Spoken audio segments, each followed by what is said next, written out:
आता जाणार आहोत पुण्यामध्ये सीजेपीच्या समर्थकांनी जल्लोष केलेला आहे। धर्मेंद्र प्रधानांनी राजीनामा दिल्यानंतर एकच जल्लोष करत गुलाल उधळण्यात आला। यावेळी विद्यार्थ्यांनी जोरदार घोषणाबाजी केली।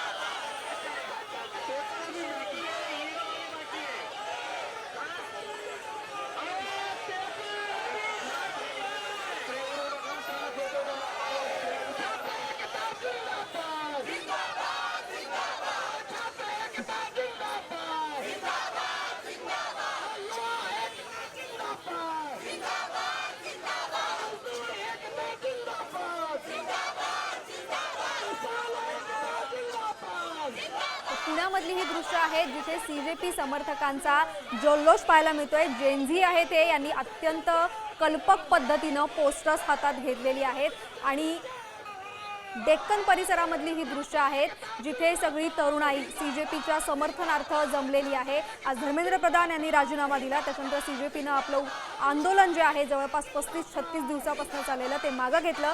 मात्र त्याच्यानंतर देशभरामध्ये जल्लोष सुरू आहे। राजीनामा झालेला आहे केंद्रीय शिक्षण मंत्र्यांचा। हा खरं तर या युवा शक्तीचा फार मोठा विजय आहे। 20 जुलैला जो काही तिथे नरसंहार आपण म्हणू शकतो, जालियनवाला बाग हत्याकांडाची आम्हाला आठवण आली खरं तर त्या ठिकाणी। तिथल्या पोलिसांनी अमानुषपणे मारहाण केली। अगदी जो काही जेनझी होता, जे काही विद्यार्थी होते ते रस्त्यावर उतरले होते आणि त्यांना मारहाण केली गेली होती।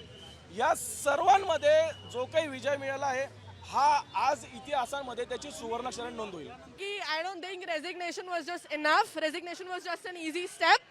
And they are planning something big. I think वो किसी और लल्ले को बिठा देंगे, किसी और लल्लू को बिठा देंगे, किसी और अनएजुकेटेड को बिठा देंगे, एंड हम फिर से वेट करते रह जाएंगे, फिर से पेपर लीक हो गया, हमें फिर से प्रोटेस्ट करके आना पड़ेगा। जेनझीनी खूप मोठे पराक्रम करून दाखवले आहे। तर माझं असं म्हणणं आहे सरकारला की जेनझीनी तर केलेच केले, आता अल्फा येतात आहे, तर तुम्ही टेक केअर करा तुमच्या करप्शनची, कितपत करू शकता तितकी। हा सरकारला इन शॉर्ट मध्ये इशारा देत आहे की बघा तुम्ही आता